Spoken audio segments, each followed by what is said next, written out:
Commander Vextel stood at the observation deck of Nexus Prime Station, his yellow reptilian eyes focused on the approaching human ship. The vessel looked pathetic compared to the sleek Korthak warships docked nearby. It was boxy, gray, and covered with strange markings that meant nothing to him. "Look at that thing," Vextel said to his aide, Sub-Commander Krexnol. "It looks like a flying metal box. How do these creatures even travel through space with such primitive technology?" Krexnol clicked his forked tongue in agreement. "The intelligence reports say they only discovered faster-than-light travel 50 years ago, sir. They are babies compared to us." The Korthak Empire had ruled space for over 3,000 years. They had conquered 47 worlds and destroyed countless enemy fleets. Their plasma weapons could melt through any armor, and their warriors wore powered suits that made them nearly unstoppable. Vextel had personally led campaigns against 12 different species, and all had fallen before Korthak might. Now these soft little creatures called humans wanted to join the galactic community. It was almost funny. The human ship docked with a loud clang that made the entire station shake slightly. Vextel shook his head. Even their docking was clumsy and loud. A proper Korthak ship would have connected smoothly and silently. "Sir," Krexnol said, checking his data pad, "the human delegation is requesting permission to come aboard. They want to show us their military capabilities as part of the standard diplomatic process." "Of course they do," Vextel replied with amusement. "Every new species thinks they need to prove themselves. Let them come. This should be entertaining." The airlock opened and the humans walked out. Vextel had seen pictures, but seeing them in person was even more amusing. They were so small. The tallest human barely reached Vextel's chest, and that one was clearly their leader based on the decorations on his uniform. The human leader stepped forward and bowed slightly. "I am General Lee Hyunwoo of the United Earth Defense Force. Thank you for allowing us to present ourselves to the Galactic Council." Vextel looked down at the general. The human had gray hair and wrinkles around his eyes. He looked old and tired, not like a warrior at all. "I am Commander Vextel of the Korthak Imperial Fleet. We are here to evaluate your military readiness."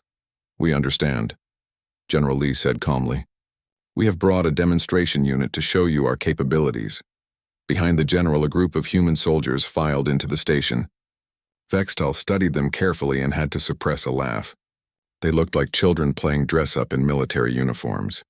One soldier, who wore sergeant stripes, was barking orders at his squad. "Park Jiho, Sergeant, United Earth Marines," he announced himself. His voice was loud and harsh, but the other humans didn't seem to respect him much.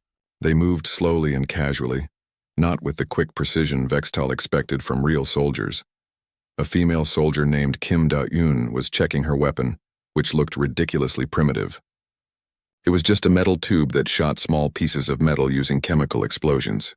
Vextel's plasma rifle could melt through a starship hull, and this human was proud of her little metal shooter. Another human, Choi Minho, looked nervous. He kept adjusting his armor, which appeared to be made mostly of fabric and ceramic plates. Vextel's powered armor could stop a direct hit from an anti-tank missile. This human's protection wouldn't stop a kitchen knife. "These are your elite warriors?" Vextel asked General Lee, trying not to sound too amused. "They are good soldiers," the general replied simply. Vextel watched as more humans entered. One called Yu Taijun was making jokes with his friends, laughing loudly about something. Another, Song Hyejin, was chatting casually while checking her equipment. Where was the discipline? Where was the fear and respect that proper soldiers should show their superiors? "Perhaps you would like to see a combat demonstration?" General Lee offered. "Yes," Vextel said eagerly. This would be the best part. The humans set up targets in the station's practice area. Vextel expected some kind of impressive display, maybe energy weapons or force fields. Instead, the humans just pointed their primitive guns and started shooting. The noise was terrible. Loud bangs and crashes instead of the clean hum of plasma weapons. Smoke filled the air and the smell was awful. How could these creatures fight effectively when they couldn't even see through their own weapon discharge? But then Vextel noticed something strange. The humans were hitting their targets with incredible accuracy. Every shot found its mark, even at long distances. Sergeant Park Ji-ho put 10 rounds through the exact center of a target from 200 meters away. "Impressive shooting," Vextel admitted grudgingly. "But accuracy means nothing against real armor." General Lee nodded to one of his soldiers, who brought out a target made of the same metal used in Korthak personal armor. Vextel smiled. Their bullets would bounce off harmlessly. Kim Da-eun took careful aim and fired. The bullet punched straight through the armor plate, leaving a clean hole. Vextal blinked in surprise. How? Depleted uranium core tungsten jacket fired at high velocity, the general explained calmly. Simple physics. But still, Vextal said, recovering his composure. Your weapons are chemical-based, primitive. Our plasma weapons are far superior. The humans demonstrated more equipment. Their vehicles looked like metal boxes on wheels. Their aircraft were loud and clumsy. Their communication equipment was bulky and primitive. Everything about them screamed weakness and backwardness. During the demonstration, Vextal noticed how the humans interacted with each other. They didn't show proper respect to their officers. Soldiers spoke casually to sergeants. Sergeants joked with lieutenants, and even privates seemed comfortable expressing opinions. It was chaos. Your chain of command seems relaxed, Vextal observed. General Lee smiled slightly. We believe in initiative and independent thinking. In the Korthek military, soldiers follow orders without question, Vextal said proudly. Discipline is absolute. Different approaches, the general replied diplomatically. After the demonstration, Vextal returned to his quarters and began writing his report. He described the humans' primitive weapons, weak armor, and undisciplined behavior. He noted their small size and apparent physical weakness. He recommended that if the Korthek Empire ever needed to deal with humans militarily, minimal force would be required. They are not warriors, he wrote. They are farmers playing at being soldiers. Their technology is centuries behind ours. Their discipline is non-existent, and their physical capabilities are laughable. I estimate that one Korthak battle group could conquer their entire homeworld within a week. He sealed the report and sent it to Imperial Command, then settled back in his chair with satisfaction. Sometimes his job was almost too easy. These humans would never amount to anything in the galactic community. They would probably become servants or slaves to one of the stronger species within a few decades. Vextal looked out at the human ship preparing to depart. Such a sad little vessel, carrying such weak little creatures back to their insignificant little world. He almost felt sorry for them, almost. 3 months after the meeting at Nexus Prime, Commander Vextal stood on the bridge of his flagship, the Bone Crusher, watching the blue and green planet growing larger on his screen. The humans called it Kepler 442b, but they had named their little colony New Busan. Soon it would have a new name. Korthak Victory 1. The High Command had decided to test human resolve with a small military action. Nothing major, just a demonstration that would show these newcomers their place in the galaxy. Vextal had volunteered immediately. After his report about human weakness, he was the obvious choice to lead this simple operation. Status report, Vextal commanded. 2,000 warriors ready for deployment, sir, reported his weapons officer. Plasma rifles charged, powered armor operational, assault vehicles prepared. Intelligence indicates only 120 human soldiers defending the colony. Vextal almost laughed. 120 humans against 2,000 Korthaks? This wasn't going to be a battle. It was going to be an execution. What do we know about their commander? Vextal asked. Captain Ryu Sang-ho, sir. Age 34, served in several human conflicts. The colonists call him a good leader, but he has no experience fighting superior technology. Vextal nodded. No human had experience fighting Korthaks, because no human had ever survived such an encounter. This Ryu would learn what real warfare looked like just before he died. The Bone Crusher entered orbit, and Vextal activated the communication system. It was traditional to offer surrender before destroying an enemy, though he didn't expect these stubborn humans to be smart enough to accept. Human Commander, this is Commander Vextal of the Korthak Imperial Fleet. You are defending a world that now belongs to the Empire. Surrender immediately and you will be allowed to live as servants. The reply came quickly in a calm voice. This is Captain Ryu Sang-ho. We decline your generous offer. Then you choose death, Vextal said. So be it. As his ships moved into position, Vextal intercepted human communications to learn about their defenses. What he heard made him even more confident in victory. Hey, Nam Soo-jin, we're almost out of coffee, one voice said. Great, just what we need before a big fight, replied another voice, presumably this Nam Soo-jin. Lee Min-jae, Did you check the ammo count? Yeah, we're good for about an hour of heavy fighting, maybe 2 if we're careful, came the reply. 2 hours? Vexatal expected this to be over in 30 minutes. These humans had no idea what was coming. More chatter came through. Guys, it's really hot today. Why couldn't these aliens attack during winter? At least the bugs aren't too bad. I hope my wife remembered to water the garden. Vextal shook his head in amazement. They were talking about coffee, weather, and gardens, while a massive invasion fleet prepared to destroy them. Either these humans were incredibly brave or incredibly stupid. Based on everything he had seen, he suspected the latter. Begin landing operations, Vextal ordered. The first wave of dropships descended through the atmosphere, carrying 500 Korthak warriors in full battle armor. Their plasma weapons could melt through steel. Their shields could stop any projectile, and their armor made them nearly invincible. Behind them came hover tanks and assault vehicles bristling with weapons. Vextal watched the tactical display as his forces landed in perfect formation on the plains outside New Busan. The colony itself looked pathetic, just a collection of simple buildings surrounded by farmland. He could see why humans had chosen this place. It was peaceful and pretty. Unfortunately for them, it was also completely indefensible. Sir, his tactical officer reported. First wave has landed successfully. No resistance encountered. Of course not, Vextal replied. They probably ran away when they saw us coming. The second wave landed, then the third. Soon, 2,000 Korthak warriors stood in battle formation on the human colony world.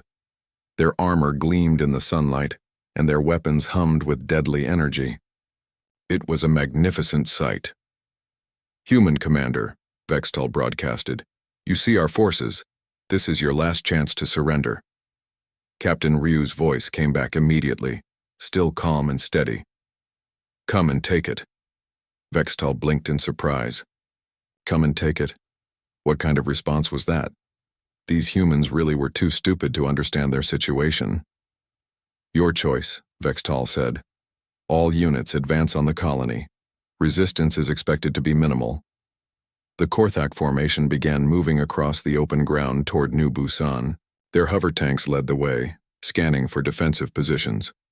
Behind them came the warriors in their powered armor, weapons ready to deal death to any human foolish enough to fight. Everything proceeded exactly as Vextal had planned. His forces moved with perfect discipline and coordination, a wall of unstoppable military power advancing on a helpless target. The humans had chosen the worst possible defensive position. Flat, open ground with nowhere to hide and no natural barriers. As they got closer to the colony, Vextal noticed something odd. The streets were empty, no panicking civilians, no desperate soldiers running around, no signs of hasty evacuation. The place looked completely abandoned. Sir, reported the lead tank commander, no movement detected in the colony. It appears deserted. They ran, Vextal said with satisfaction. These humans talked tough, but when they saw real warriors, they fled like cowards. Search the buildings for any stragglers. The Korthak forces entered New Busan in perfect formation. They moved methodically from building to building, expecting to find hiding civilians, or perhaps a few foolish soldiers who had stayed behind. The whole operation was going exactly as Vextal had predicted. His warriors were professionals. They advanced by the book, checking corners, watching for traps, maintaining communication. Not that they expected any real resistance, but good soldiers always stayed alert. The main square of the colony was empty except for a fountain in the center, and some benches where the humans had probably sat to enjoy their peaceful little lives. Soon those benches would be marked with Korthak victory symbols. Sir, came a voice over the comm. First building cleared, no occupants. Second building cleared, empty. Third building cleared, some personal belongings left behind but no people. Vextal nodded approvingly. The humans had abandoned their homes and run into the wilderness. His warriors would hunt them down eventually.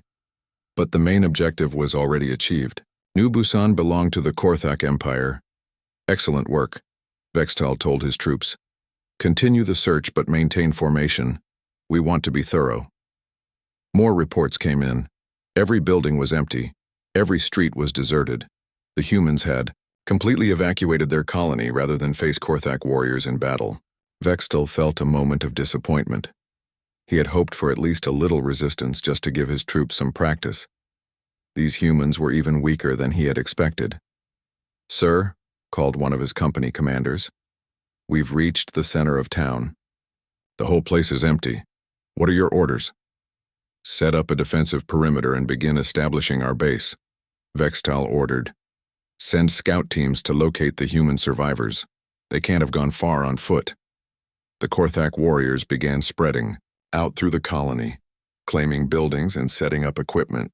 Some started raising the imperial banner over the colony's administration building. Others began converting human structures for military use. It was almost too easy. Vextal had conquered worlds that fought back for months or even years. This had taken less than 2 hours, and they hadn't even needed to fire a shot. The thought had barely crossed his mind when the world exploded around them. The first explosion came from the building where Vextal's command team was setting up their equipment. Sergeant First Class Kangensu had been waiting in the basement for 3 hours, perfectly still, watching the Korthak warriors through a hidden camera. When the aliens finally relaxed and started unpacking, he triggered the charges. The blast killed 12 Korthaks instantly and wounded 15 more. Before the survivors could react, bullets began hitting them from 6 different directions. What Vextal had dismissed as primitive kinetic weapons were punching right through Korthak armor, dropping his elite warriors like children. "Contact! Contact! We are under attack!" screamed one of his soldiers over the radio, just before a sniper's bullet found the gap in his helmet. Vextal watched in shock from his ship as chaos erupted in New Busan. Red markers appeared on his tactical display as Korthak soldiers died. This was impossible. The humans had run away. The colony was empty, but it wasn't empty. It was full of human soldiers who had been waiting, hidden, patient, ready. Specialist Oh Ji-young lay on the roof of a grain storage building, her rifle scope focused on a group of Korthak officers. She had been in position since dawn, not moving, barely breathing, waiting for this moment. Her first shot took out a commander. Her second dropped his aide. Her third shattered the communications equipment they were carrying. From street level, Corporal John Wubin led his squad in a coordinated assault on a Korthak hover tank. While the aliens tried to figure out where the attacks were coming from, the humans were already moving to their next positions. Wubin's men used the sewers, the alleys, the spaces between buildings that the Korthaks had ignored. "They're in the walls," a Korthak warrior shouted before a grenade ended his transmission. Private First Class Shin Ye-jin had taken plasma burns across her left arm and shoulder, wounds that should have put her out of action. Instead, she kept firing her machine gun from a hidden bunker, laying down covering fire while her wounded squad mates crawled to safety. The pain meant nothing. Her friends needed her. Vextal tried to make sense of the tactical display. His forces were being attacked from everywhere and nowhere. Every time his warriors moved to engage the humans, they found empty positions. Every time they took cover, explosions and gunfire came from new directions. "All units fall back to defensive positions," Vextal ordered, but there were no safe positions. The humans had turned their own colony into a maze of kill zones and ambush points. Every street corner, every doorway, every window could hide death. Staff Sergeant Moon Jae-hyun moved through the colony like a ghost, setting traps and leaving false trails. He would fire a few shots from one building, then disappear and pop up 50 meters away. His squad did the same, making it look like there were hundreds of human soldiers when there were really only a dozen in that sector. The Korthaks tried to use their superior technology. Their thermal scanners could detect body heat, but the humans had prepared for that too. They used the colony's heating system to create false signatures, making it impossible to tell where the real targets were. Their motion detectors picked up movement everywhere, because the humans had set up mechanical devices that moved randomly throughout the buildings. Every sensor contact could be a deadly enemy or a piece of junk tied to a motor. "Sir, we can't get accurate readings on enemy positions," reported Vextal's sensor officer. "They're jamming our equipment somehow." But the humans weren't using advanced jamming technology. They were just fighting smart, using the environment and their enemies' assumptions against them. Sergeant Kim Soo-ho had been watching a group of Korthaks trying to set up a heavy plasma cannon. The weapon could level entire buildings, but it took time to deploy. While the aliens worked, Kim moved through the storm drains under the street, coming up behind them. The Korthaks never saw him coming. A few grenades and some well-placed rifle shots, and their powerful weapon was scrap metal. Kim disappeared back into the tunnels before the survivors could react. Lieutenant Colonel Park Min-soo coordinated the defense from a hidden command post in the colony's emergency bunker. He had studied Korthak tactics for months after their first contact, learning everything he could about their strengths and weaknesses. The aliens were disciplined and powerful, but they fought like they were still conquering primitive civilizations. They expected enemies to meet them in open battle where superior technology would win. They weren't prepared for an enemy that refused to fight fair. Every Korthak advantage became a weakness in urban combat. Their heavy armor made them slow and clumsy in tight spaces. Their energy weapons created bright flashes that revealed their positions. Their rigid formations made them predictable. Master Sergeant Yoon Hai-won led a counterattack against a Korthak position that was supposed to be secure. While the aliens watched the main approaches, her team came through the building's ventilation system. By the time the Korthaks realized what was happening, half of them were already dead. When Corporal Han Si-jun was wounded by plasma fire, 3 of his squad mates immediately moved to help him. They didn't wait for orders or permission. They just acted, because that's what human soldiers did for each other. Vextal watched his casualties mount with growing horror. 40 dead, 60 dead, 100 dead. These weren't the pathetic weaklings he had expected. These were warriors who fought with a ferocity and intelligence that shocked him. "Sir, request permission to use orbital bombardment," suggested his weapons officer. "We can level the entire colony and be done with this." Vextal hesitated. Orbital bombardment would work, but it would also destroy everything they had come to capture. More importantly, it would be admitting that ground forces of the mighty Korthak Empire couldn't handle a handful of humans. Negative, he decided. Deploy the reserve companies.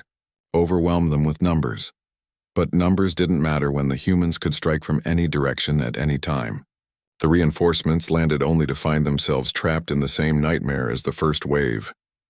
Gunnery Sergeant Lee, So Young, was in charge of the colony's artillery support. 3 small mortars hidden in different locations around New Busan, when she saw Korthak reinforcements massing for an attack on the school where 20 human wounded were being treated. She made a terrible decision. She called in a strike on her own position. The mortars fired, sending shells into the building where she had taken shelter with 5 other Marines. The explosion killed them all, but it also wiped out the entire Korthak assault force that was about to overrun the makeshift hospital.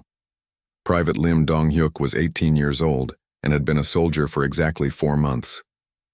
When his sergeant told him to hold the bridge over the colony's small river, he didn't understand why it was important. He just knew his orders. When 50 Korthak warriors came charging across that bridge, Dong-hyuk was terrified. His hands shook so badly he could barely hold his rifle. But he didn't run. His sergeant had told him the bridge was important, so he would hold it. He died there alone, but his sacrifice bought enough time for the wounded to be evacuated and for reinforcements to arrive. The Korthaks took the bridge, but it cost them 37 soldiers and 2 hours they couldn't spare. By the 3rd day, Vextal had lost over 600 warriors. 600 elite Korthak soldiers killed by humans with primitive weapons and weak armor. It was impossible, but it was happening. The worst part was that his forces were starting to break. Korthak discipline, the foundation of their military success, was cracking under the stress of urban warfare against an enemy that fought like demons. "Sir," his aide Krexenol said quietly, "perhaps we should consider withdrawing to regroup." Vextal stared at the tactical display. Withdraw? The Korthak Empire didn't withdraw. They conquered, or they died trying. But looking at the casualty reports, dying was starting to look more likely than conquering. For the first time in his military career, Commander Vextal gave an order he never thought he would give. "All units fall back to the landing zone. Prepare for evacuation." The retreat was not going as planned. Vextal had expected his forces to withdraw in good order, regroup at the landing zone, and evacuate with dignity and tact. Instead, his warriors were being hunted through the streets of New Busan by humans who seemed to appear from nowhere. Sergeant Kim Soo-ho had studied the Korthak retreat routes from his hidden position in the colony's water treatment plant. When a squad of aliens came through the industrial district, he was ready. The aliens' powered armor made them nearly invincible in open combat, but it also made them depend on their suit systems. Kim had rigged the area with electromagnetic pulse devices built from the colony's maintenance equipment. When the Korthax passed through, he triggered the EMP. Their armor shut down completely, leaving them trapped inside metal shells they couldn't move or see through. What happened next taught Vextel something new about humans. Kim didn't kill the helpless Korthax. Instead, he used their radios to broadcast surrender instructions. The warriors who followed his directions were taken prisoner. Those who tried to fight were eliminated. "Sir," Krexnall reported, "Third Company is requesting immediate extraction. They say the humans are using some kind of new weapon that disables our armor." Vextel studied the reports coming in from the field. The humans weren't using new weapons. They were using intelligence, creativity, and an understanding of Korthak technology that his own intelligence officers had failed to develop. Lieutenant Colonel Park, Minsu had spent the last 3 months learning everything possible about Korthak equipment. Every sensor, every weapon, every piece of armor had weaknesses. The humans had found them all. The retreat became a running battle through the colony streets. Every alley could hide human soldiers. Every building could contain an ambush. The Korthaks found themselves fighting an enemy that knew the terrain perfectly and used every advantage. Master Sergeant Yoon Haiwan led her squad through the colony's underground maintenance tunnels, moving parallel to a group of retreating Korthaks. When the aliens stopped to rest in what they thought was a secure courtyard, she struck from below. Her team came up through storm drains and service hatches, surrounding the Korthaks before they knew what was happening. The aliens had superior weapons and armor, but they were tired, confused, and demoralized. The humans were energized by their success in fighting to protect their home. The battle was over in minutes. 15 more Korthak warriors were dead or captured. How are they doing this? Vextel demanded, watching the tactical display show more red markers as his forces died. "We have better technology, better training, better everything." His tactical officer looked up from his console with confusion in his eyes. "Sir, I think that's the problem. We trained to fight armies. These humans aren't fighting like an army." It was true. The humans fought like they were personally offended by the invasion. Each squad acted independently, making decisions without waiting for orders from higher command. When one position was overrun, other humans immediately moved to fill the gap. When ammunition ran low, they improvised weapons from whatever was available. Gunnery Sergeant Lee So-young had been killed in her artillery strike, but Corporal Jin Woo-young took over her remaining mortars. He had never operated the weapons before, but he learned by doing, adjusting his aim based on the explosions he could see rather than following a manual. His first shots missed. His second shots were closer. By his 5th attempt, he was dropping shells exactly where they needed to go, breaking up Korthak formations and forcing them into kill zones prepared by other human units. The humans' emotional bonds, which Vextel had seen as a weakness, turned out to be their greatest strength. When Private Choi Min-ho was wounded, his squad mates didn't just help him, they fought twice as hard to protect him. When news spread that young Lim Dong-hyuk had died holding the bridge, other human soldiers became even more determined. Private First Class and Jae-min had been scared during the first day of fighting. By the 3rd day, his fear had turned into cold anger. The Korthaks had come to take his home, kill his friends, and destroy everything he cared about. That was unacceptable. He moved through the colony like a hunting animal, setting traps, laying ambushes, and picking off isolated Korthaks. His rifle had been damaged by plasma fire, so he took weapons from dead aliens. When those ran out of power, he used explosives. When those were gone, he used a kitchen knife and determination.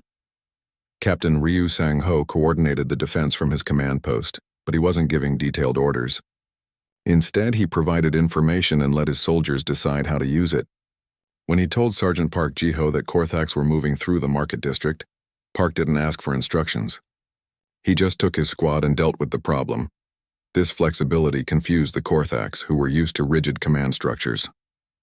They kept trying to find the human headquarters, the central command that must be directing this coordinated defense. They never found it because it didn't exist the way they understood it. Every human soldier was a commander when the situation required it. Every squad could operate independently. Every individual could make decisions that affected the entire battle. It was chaos to Korthak minds. But it was controlled chaos that achieved victory. Staff Sergeant Nam Soo-jin demonstrated this when she found herself cut off from her unit during a Korthak counterattack. Instead of trying to rejoin her squad, she improvised a new mission. She had noticed that the aliens were using a specific building as a communication relay. Working alone, she infiltrated the building and destroyed the equipment with charges made from colony mining explosives. The blast knocked out Korthak communications for 6 hours, during which human forces launched attacks all across the colony. The psychological effect on the Korthaks was devastating. Their warriors were trained to fight disciplined enemies who followed predictable patterns. The humans were unpredictable, creative, and seemingly everywhere at once. Worse, the humans were winning. The mighty Korthak Empire, conqueror of 47 worlds, was being defeated by farmers and shopkeepers with primitive weapons. The final blow came when Specialist Yu Tai-jun, the soldier Vextal had seen joking around during the demonstration, led an assault on the Korthak landing zone. While the aliens thought they were safe in their fortified position, Yu and his team approached through the colony's waste treatment system. They emerged behind the Korthak lines and destroyed 3 dropships before the defenders could react.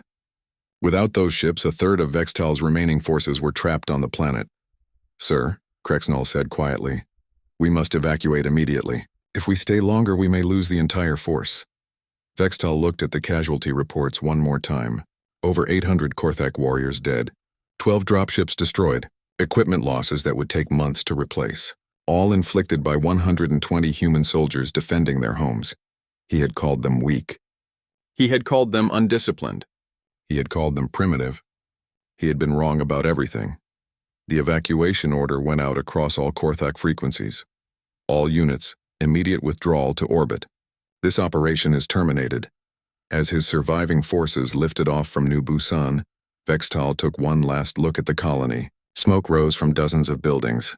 The streets were littered with the wreckage of Korthak equipment, but the human flag still flew over the administration building, and he could see tiny figures moving through the ruins. Human soldiers, still alive, still fighting, still undefeated. For the first time in Korthak military history, an invasion had failed completely, not just failed, been utterly defeated by an apparently inferior enemy.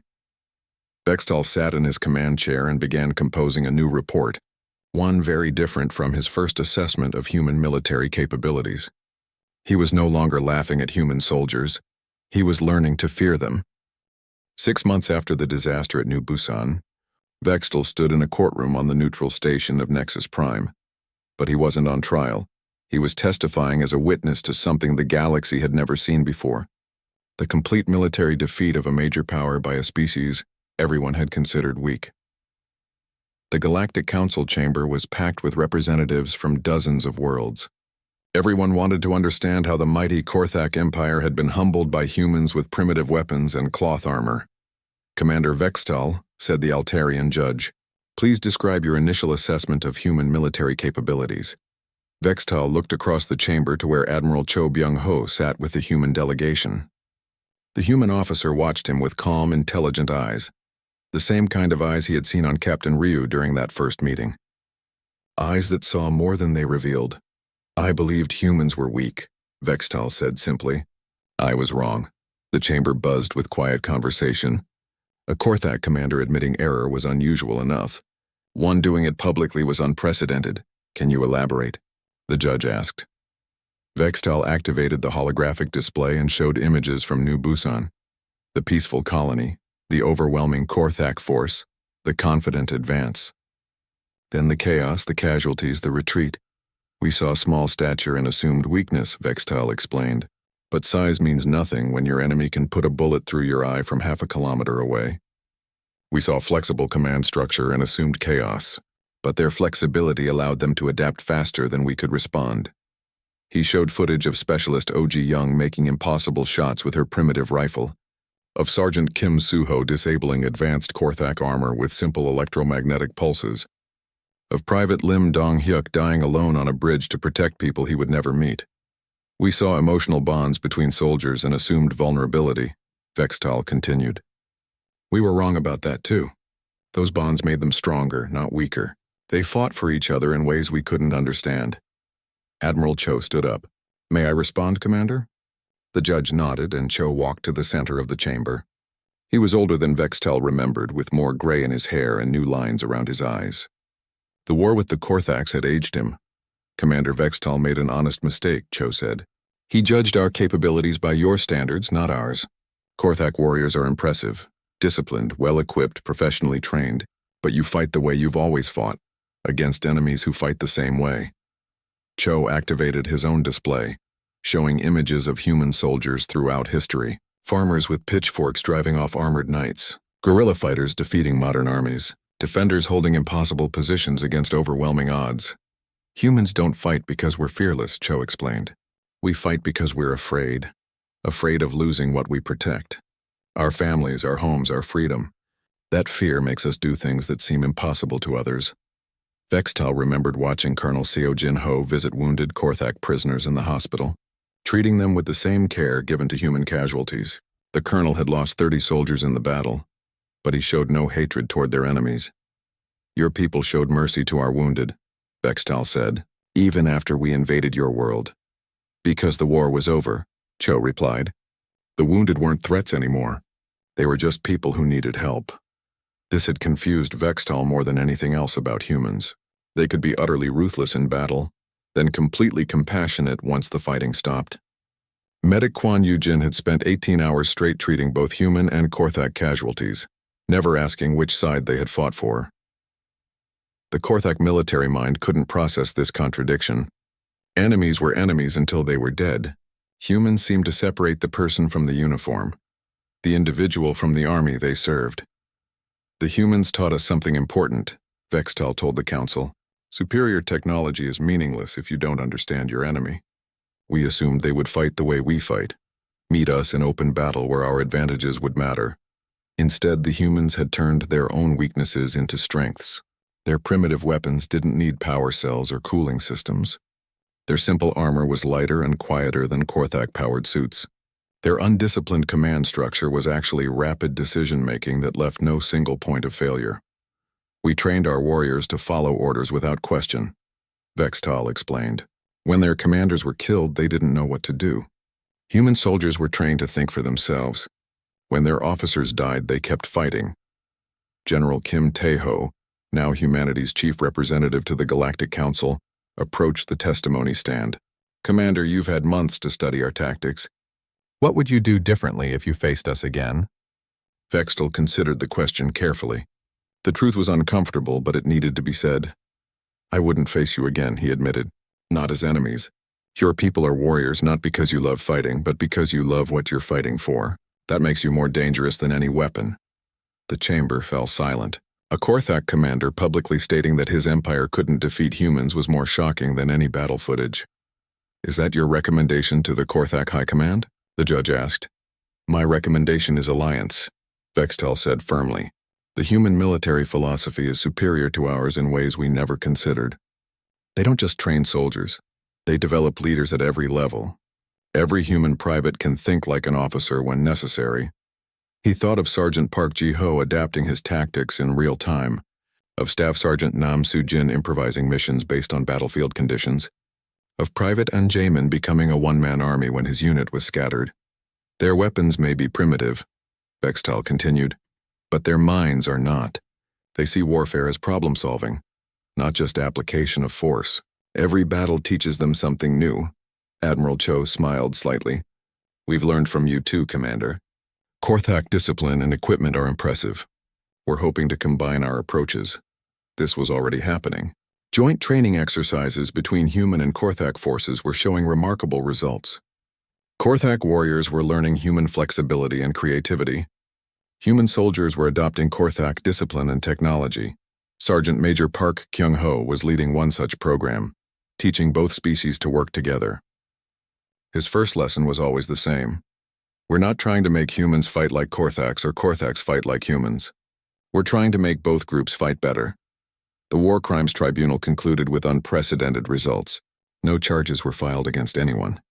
The Korthak invasion was ruled a misunderstanding between species who had completely misjudged each other. Reparations would be paid, apologies would be made, and both sides would work together to prevent future conflicts. But the real conclusion came later.